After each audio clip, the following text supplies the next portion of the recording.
Parar a pensar en cómo aprende alguien, sobre todo cuando hay dificultades, es que es clave, ¿verdad? Todos notamos que pillar un problema a tiempo, bueno, puede cambiarlo todo en la vida de una persona. Hoy vamos a meternos justo en eso, a explorar un poco cómo trabaja Gloria Polo Pero Marta. Es pedagoga, especializada en diagnóstico psicopedagógico. Tenemos un texto que nos cuenta su recorrido, su formación, claro, su experiencia y sobre todo su manera de ver las cosas, su enfoque profesional. El objetivo que nos ponemos es entender bien su método, cómo identifica las necesidades educativas y por qué insiste tanto en actuar pronto y ajustar bien la ayuda. Al final, el reto es grande, ¿eh? Cómo detectar esas necesidades que a veces ni se ven antes de que se hagan una montaña. Venga, vamos a desgranar esto.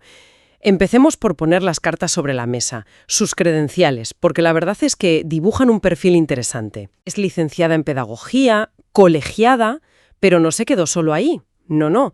Completó con un posgrado en diagnóstico psicopedagógico. Y ojo, también un máster en necesidades educativas especiales y trastornos del lenguaje. Parece un camino muy enfocado. Sí, totalmente. Y esa combinación, no es cualquier cosa, ¿sabes? La licenciatura te da la base, lo general, sobre educación, aprendizaje. Pero ya el posgrado en diagnóstico, eso es meterse a fondo. Te da las herramientas, los métodos para evaluar, para entender dónde está el lío y por qué. Y encima, el máster en necesidades educativas y trastornos del lenguaje, pues añade otra capa más, ¿no? Se centra en cosas específicas, condiciones que afectan al aprendizaje, a la comunicación. Es una formación que va como de lo ancho a lo superespecífico. La prepara para entender la complejidad desde varios sitios. Tiene lógica, sí. No es solo saber de educar, sino saber cómo ver y entender los problemas concretos. Y esta teoría, claro, luego hay que llevarla a la práctica. Ahí es donde se ve, ¿no? El texto dice que trabaja en un gabinete privado. Exacto, haciendo diagnóstico e intervención. Y fíjate, tanto con niños como con adultos. Que esto es importante porque los problemas de aprendizaje no son solo de críos. Además, se formó en psicopedagogía clínica, que eso ya le da una visión más amplia, ¿no? Hacia lo emocional, la conducta, lo que va unido al aprender. Y un detalle que me llama la atención, su experiencia en peritaje judicial, haciendo informes diagnósticos que tienen peso legal. Eso último, lo del peritaje judicial, ya te dice el nivel de rigor y precisión que necesita tener en los diagnósticos. No es lo mismo evaluar para ayudar en clase que un informe que va a un juicio, ¿eh? Pero, más allá de eso, la mezcla de trabajar en gabinete con peques y mayores, la formación clínica, le da una perspectiva súper rica. Ha visto cómo salen las dificultades en distintas edades, en sitios diferentes. La teoría es el mapa, sí, pero la experiencia es la que te enseña a moverte por el terreno real, con sus líos y sus cosas únicas. No hay dos casos iguales, y esa experiencia es básica para adaptar cómo trabajas. Y justo esa adaptación, esa sensibilidad, parece que conecta con una idea central suya que sale en el texto. Lo importantísimo que es actuar pronto. Insiste mucho en eso de no dejar que un niño o niña lo pase mal, que sufra estrés porque no le entienden o porque siente que se queda atrás. Así es. Y lo de actuar pronto, con serenidad y diligencia, como dice el texto, es fundamental. No se trata de asustar, sino de ser proactivos. El por qué es clave y va más allá de sacar malas notas. Cuando una dificultad no se detecta y no se trata a tiempo, se hace una bola de nieve. El niño, la niña empieza a sentirse diferente, quizá menos capaz, frustrado. Esa sensación puede cargarse su autoestima y, muy importante, sus ganas de aprender. Claro, se puede apagar esa chispa de curiosidad que tienen. Exacto. Puede generar ansiedad con las tareas, intentar evitarlas, incluso problemas de conducta como una forma de desviar la atención del problema de fondo. Si identificas el problema pronto, puedes ponerle nombre, entenderlo y buscar maneras de ayudar antes de que esa espiral negativa se haga fuerte. Además, hay momentos mejores para intervenir en ciertas cosas, ¿no? Como el lenguaje o leer y escribir. Cuanto antes empieces, normalmente mejores resultados a la larga. Es prevenir en el sentido más amplio, prevenir el fracaso escolar, claro, pero también prevenir el daño emocional y mantener vivo el deseo de aprender. Entendido. Es una visión de prevenir y de bienestar total, no solo de notas. Entonces, si detectar pronto es tan importante, ¿cómo? ¿Cómo se hace el diagnóstico según este enfoque? El texto menciona un primer paso muy concreto. Habla de evaluar la inteligencia global y específica. Y usa una herramienta muy conocida, ¿no? La prueba WISC. Ajá. Aquí es donde la cosa se pone interesante. El WISC, la escala de inteligencia de Wechsler para niños. Mucha gente lo asocia solo con sacar un número, el famoso CI, el coeficiente intelectual. Pero su valor, sobre todo si lo usa alguien que sabe, va muchísimo más allá. Sí, te da una puntuación global, pero lo más importante es que te desglosa las habilidades cognitivas en diferentes áreas, ¿sabes? Comprensión verbal, razonamiento visoespacial, razonamiento fluido, memoria de trabajo y velocidad de procesamiento. O sea que no te dice solo cuánto, sino cómo piensa esa persona en distintas áreas clave. Vaya. Precisamente. Es como tener un perfil cognitivo detallado, un mapa de puntos fuertes y puntos débiles. Imagínate, ¿eh? Un niño con una comprensión verbal buenísima, que entiende todo lo que le dices, pero con una velocidad de procesamiento muy baja. El WISC te saca esa diferencia. Quizás su problema no es entender las cosas, sino que necesita más tiempo para procesar y hacer las tareas. O al revés, alguien con mucha habilidad visoespacial, pero con problemas en memoria de trabajo. Este perfil detallado es el punto de partida. Es básico para empezar a pensar qué puede estar pasando. No te da el diagnóstico final él solo, pero te orienta un montón. Qué bueno. Es como tener las primeras pistas en ese mapa cognitivo. Y a partir de esa primera mirada con el WISC, ¿qué viene después? El texto dice que depende de lo que se sospeche. Menciona que si se intuyen problemas más específicos como, no sé, de lenguaje o dislexia, problemas con leer y escribir, o discalculia, con las mates, o déficit de atención, el TDAH, pues entonces se usan pruebas ya diseñadas justo para mirar esas áreas más a fondo y con más seguridad. Lo fascinante aquí es cómo se personaliza y lo eficiente que es el proceso. No se trata de pasarle a todo el mundo una batería enorme y larguísima de pruebas, por si acaso. Eso sería agotador e innecesario para la persona, ¿no? El enfoque que describe es mucho más ajustado. Partes de la información del WISC, de lo que ves tú, de la información que ya tienes, y eliges solo las pruebas específicas que te hacen falta para confirmar o descartar lo que sospechas. Es un enfoque más de detective, podríamos decir. Exacto. Si parece dislexia, usarás pruebas de conciencia fonológica, de decodificar, de leer fluido. Si sospechas TDAH, pues pruebas de atención sostenida, de control de impulsos, etc. Si el problema parece estar en las mates, pues mirarás el cálculo, el razonamiento numérico, si entiende los conceptos matemáticos. Es un proceso dirigido que busca sacar la información necesaria de la forma más precisa y menos invasiva posible. Se trata de afinar el diagnóstico para poder planificar la mejor ayuda posible. Y hablando de recoger información, parece que este enfoque no se queda solo en las pruebas estándar, las psicométricas. El texto habla de una forma de recoger info más amplia, más global.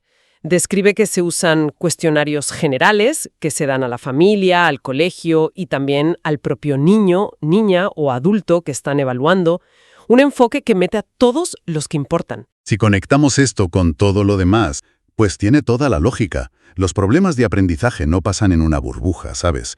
Se ven en diferentes sitios. Un niño puede mostrar ciertas cosas en casa que en el cole no se notan tanto, o al revés. Recoger información de la familia te da pista sobre cómo fue su desarrollo, cómo estudia en casa, qué les preocupa a los padres. La información del cole te dice cómo va comparado con los demás, cómo se porta en clase, lo que ven los profes. Y la visión de la propia persona evaluada también será clave, me imagino. Fundamental. Incluso con niños, adaptando el lenguaje claro, es importante saber cómo ven ellos sus dificultades, cómo se sienten, qué creen que les cuesta más. En adultos, esta autopercepción es todavía más importante. Estos cuestionarios del principio son como echar una red amplia. Ayudan a ver patrones, si la información de distintas fuentes coincide o no. Permiten ver si hay preocupaciones compartidas o cosas que solo se ven en un sitio concreto. Esta visión de 360 grados es esencial antes de sacar el microscopio con las pruebas específicas. Ayuda a poner los resultados de las pruebas en contexto y a tener una comprensión mucho más completa y real de la situación. Queda claro que se busca entender a fondo y en contexto. Y esto nos lleva, casi sin querer, a cómo entiende Gloria Polo la pedagogía en sí misma, según el texto. No se limita solo a diagnosticar. El texto la define como la disciplina que ayuda a entender, a diseñar y a mejorar los procesos de enseñanza-aprendizaje. Y su meta final es optimizar la formación integral de las personas, mirando todas sus dimensiones, ¿no? Cognitiva, emocional, social. Entonces, ¿qué significa esto en la práctica? Pues esta visión de la pedagogía es muy potente. La saca del cole o de la infancia solamente. La presenta como una herramienta activa para mejorar siempre, toda la vida. Implica ayudar a cualquier estudiante, da igual la edad, a encontrar las estrategias para aprender mejor usando sus puntos fuertes y compensando los débiles. Implica también guiar a los educadores, maestros, profes de universidad, formadores de empresa, para que adapten sus métodos y sean más eficaces. Va mucho más allá de simplemente soltar conocimientos. Muchísimo más allá. A nivel más grande, esta visión de la pedagogía empuja a las instituciones educativas a crear entornos que sean de verdad inclusivos y que se adapten a la diversidad de necesidades. No es solo diagnosticar y ayudar a uno por uno, sino repensar los sistemas para que funcionen mejor para todos. Conecta directamente con ese objetivo del principio que decíamos, apoyar el desarrollo completo e integral de cada persona. La pedagogía entendida así es como un motor de cambio y adaptación continua, tanto para la persona como para el grupo. Es una perspectiva ambiciosa, sí, y muy necesaria. Esta visión tan completa de la pedagogía que busca optimizar toda la formación y no solo poner parches, la verdad es que da ganas de saber más sobre cómo se aplica en el día a día. Y según el material que tenemos, parece que hay una oportunidad para quienes estén por Palma de Mallorca de profundizar en esto directamente con ella. Efectivamente, el texto dice que Gloria Polo tiene previsto participar y contar más sobre estos temas en las tertulias Cristal. Menciona que son en el Bar Cristal en Palma y que las coordina Didac Polo. Es un dato curioso que nos da el contexto, una forma de tener un contacto más directo con su enfoque, sí. Muy bien, creo que hemos conseguido una foto bastante completa a partir del material sobre Gloria Polo, pero Marta, si tuviéramos que resumir lo esencial, ¿qué destacaríamos? Por un lado, esa base de formación tan sólida, muy específica, y una experiencia práctica variada que la avala. Sin duda. Y pegado a eso, su convencimiento profundo de lo crítico que es intervenir pronto. Ese principio de actuar rápido, con calma, pero sin esperar, para evitar el estrés y las consecuencias de las dificultades que no se tratan, es como el eje de su filosofía. También hemos visto la lógica de su proceso de diagnóstico. Empezar con una evaluación cognitiva global y detallada, como la del WISC, no para poner una etiqueta con un CI, sino para entender el perfil de puntos fuertes y débiles, y a partir de ahí una selección personalizada y eficiente de pruebas específicas. Y no podemos olvidar el enfoque global para recoger información, esa visión de 360 grados que mete las perspectivas de la familia, el cole y la propia persona. Todo ello bajo el paraguas de una idea amplia y dinámica de la pedagogía como herramienta para la mejora integral y continua de cómo enseñamos y aprendemos. Profundizar en estos temas nos ayuda a valorar lo complejo que es el apoyo educativo y el diagnóstico psicopedagógico. No es algo que se improvise, requiere saber mucho, un método riguroso, experiencia y una gran sensibilidad hacia lo que necesita cada uno. Exacto.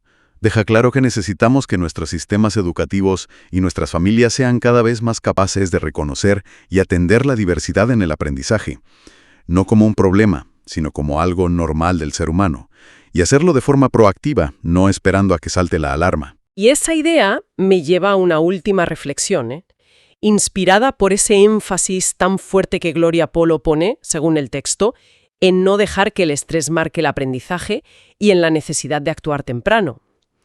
Si nos tomamos en serio esto de detectar pronto y prevenir el malestar, podríamos preguntarnos, ¿qué cambios necesitarían nuestros sistemas educativos y quizá también nuestras familias para que identificar y apoyar las diferencias individuales al aprender fuera algo natural, integrado, proactivo?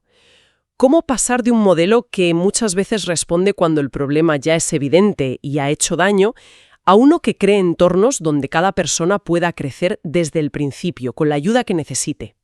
Ahí lo dejo.